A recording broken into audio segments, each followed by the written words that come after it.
Hi friends, welcome to our channel. இன்னைக்கு நம்ம என்ன பார்க்க போறோம்னா ஒரு ஸ்வீட் ரெசிபி தான். ஒரு ஹெல்தியான ஸ்வீட் ரெசிபி பச்சை பயிர் லட்டு. இப்போதான் நீங்க ஃபர்ஸ்ட் டைம் என்னோட சேனலை பார்க்குறீங்க அப்படின்னா மறக்காம சப்ஸ்கிரைப் பண்ணிடுங்க. பக்கத்துல இருக்க பெல் பட்டனும் பிரஸ் பண்ணிடுங்க. வா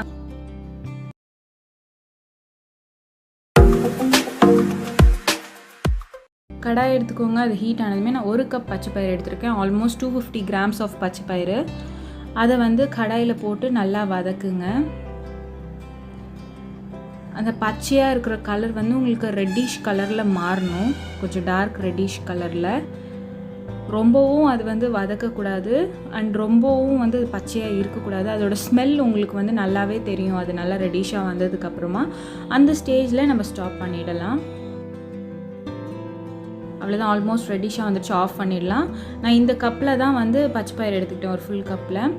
ஸோ அது வந்து நல்லா ஆற விட்டுக்கோங்க.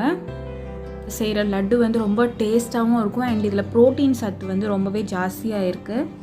இப்போ கொஞ்சம் குறைக்கணும், உடல் பருமன் கொஞ்சம் குறைக்கணும் அப்படின்றவங்களாம் இந்த லட்டு சாப்பிட்லாம். ஒரு பிளேட்டில் கொட்டி ஆற விட்டுருங்க, அப்போ தான் நல்லா ஆறும். இது வந்து ஒரு உருண்டை பிடிச்சி நம்ம ஒரு லட்டு சாப்பிட்டாலே வந்து நம்மளுக்கு வயிறு ஃபுல்லாக இருக்க மாதிரி இருக்கும். அதனால் வந்து ஒல்லியாக டயட்டில் நினைக்கிறவங்க எல்லாருமே வந்து இது சூப்பராக எடுத்துக்கலாம். ரொம்ப சூப்பரான ஒரு ஹெல்த்தியான ரெசிபியும் கூட. டயட்டுன்னு சொல்லிட்டு ஒன்றுமே சாப்பிடாம ஹெல்த்தியான ஃபுட் இல்லாமல் இழைப்பாங்க, அந்த மாதிரிலாம் பண்ண வேண்டாம். இப்போ நம்ம அது ஒரு ஜாரில் கொட்டி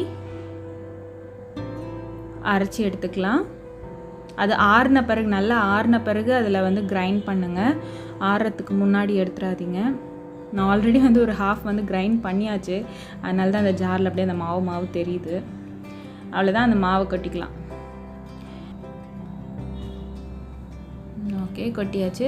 இப்போ நான் வந்து அதே கப்பில் வந்து 1 கப் சுகர் எடுத்துக்கிறேன். 1 கப் பச்சை பயிருக்கு 1 கப் சுகர் எடுத்துக்கோங்க, அதுவே கரெக்டாக இருக்கும். இப்போ நீங்கள் ஜாஸ்தி செய்கிறதா இருந்தால் அதுக்கேற்ற ரேஷியோவில் நீங்கள் எடுத்துக்கோங்க.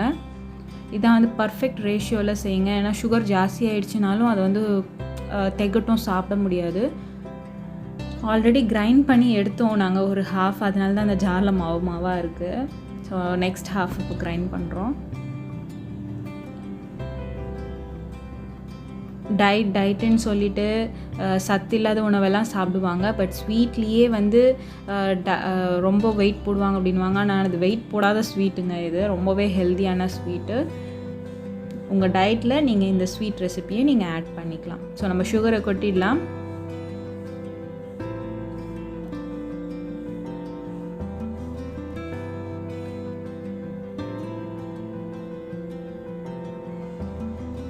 அந்த சுகரையும் நம்ம அரைச்சி எடுத்து வச்சுருந்த பச்சை பயிரையும் வந்து நல்லா மிக்ஸ் பண்ணிக்கலாம். நல்லா ஸ்மூத்தாக அரைச்சிக்கோங்க அந்த பச்சை பயிரை வந்து, அப்போ தான் லட்டு பிடிக்க சூப்பராக வரும். நம்ம இப்போ வந்து ஒரு நெய்யை நல்லா வந்து கரைச்சி எடுத்துக்கலாம். இந்த பச்சை பயிர் லட்டுக்கு வந்து நிறைய நெய் வந்து தேவைப்படும். எப்பயாச்சும் ஒரு டைம் தானே செய்ய போகிறோம் அப்படின்றதுனால வந்து இந்த நெய் யூஸ் பண்ணுறதுல ஒன்றும் தப்பில்லை. நெய் நிறைய ஆட் பண்ணிக்கோங்க.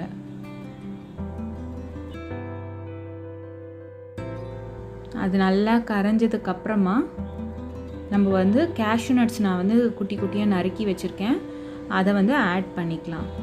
இந்த கேஷ்யூ நட்ஸ் வந்து நீங்கள் அப்படியே கூட ஆட் பண்ணிக்கலாம். பட் நாங்கள் இந்த நெய்யில் லைட்டாக ரோஸ்ட் பண்ணி ஆட் பண்ணுறதுனால அந்த இன்னும் டேஸ்ட்டாக இருக்கும். அந்த லட்டு நீங்கள் வந்து சாப்பிடும்போது அந்த கேஷ்யூ நட்ஸ் வந்து உங்கள் வாயில் படும்போது க்ரன்ச்சியாக சூப்பராக இருக்கும். அவ்வளோதான், லைட்டாக ரோஸ்ட் பண்ணி எடுத்துக்கோங்க போதும். கொஞ்சம் சேஞ்ச் ஆனால் போதும் கலரு.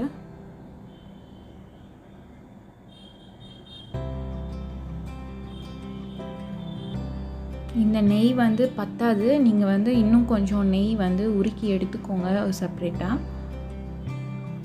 அவ்வளோதான், கலர் சேஞ்ச் ஆகிடுச்சு பாருங்கள், சேஞ்ச் ஆகிட்டே இருக்குது. இப்போது நம்ம இதை வந்து அது மாவில் ஆட் பண்ணிக்கலாம்.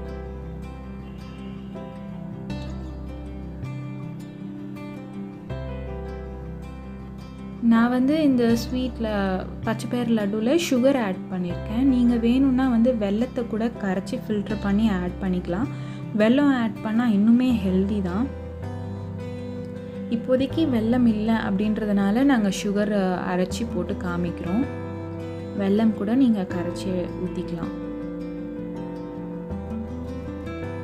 இன்னும் கொஞ்சம் நல்லா மிக்ஸ் பண்ணணும். நீங்கள் உங்கள் ஹேண்ட் யூஸ் பண்ணிக்கோங்க, அப்போ தான் அது நல்லா வரும். பாருங்கள், இந்த மாதிரி கொஞ்சம் கொஞ்சமாக நெய் ஊற்றி இந்த மாதிரி மிக்ஸ் பண்ணி எடுத்துக்கோங்க. ரொம்ப பிசு பிசுன்னு ஆகக்கூடாது, ரொம்ப கெட்டியாகவும் இருக்கக்கூடாது. ஒரு மீடியம் ஸ்டேஜில் இருக்கணும். உருண்டை பிடிக்கிற அளவுக்கு வரணும் அது.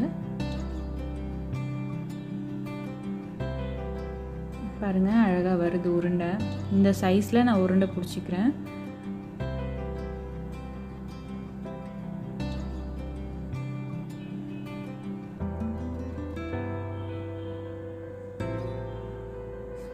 சூப்பரான, அசத்தலான, சுவையான நம்மளோட லட்டு ரெடி ஆகுது. அவ்வளோதான். இதே மாதிரி எல்லா லட்டும் வந்து பிடிச்சி எடுத்துக்கோங்க. ஒரு மீடியம் சைஸில் பிடிச்சி எடுத்துக்கோங்க. நான் எல்லா லட்டும் பிடிச்சி எடுத்ததுக்கப்புறமா உங்களுக்கு காமிக்கிறேன். நம்ம டேஸ்ட் பண்ணி பார்க்கலாம். நம்மளோட பச்சை பயிறு லட்டு ரெடி. இப்போ நான் புட்டு காமிக்கிறேன் உங்களுக்கு.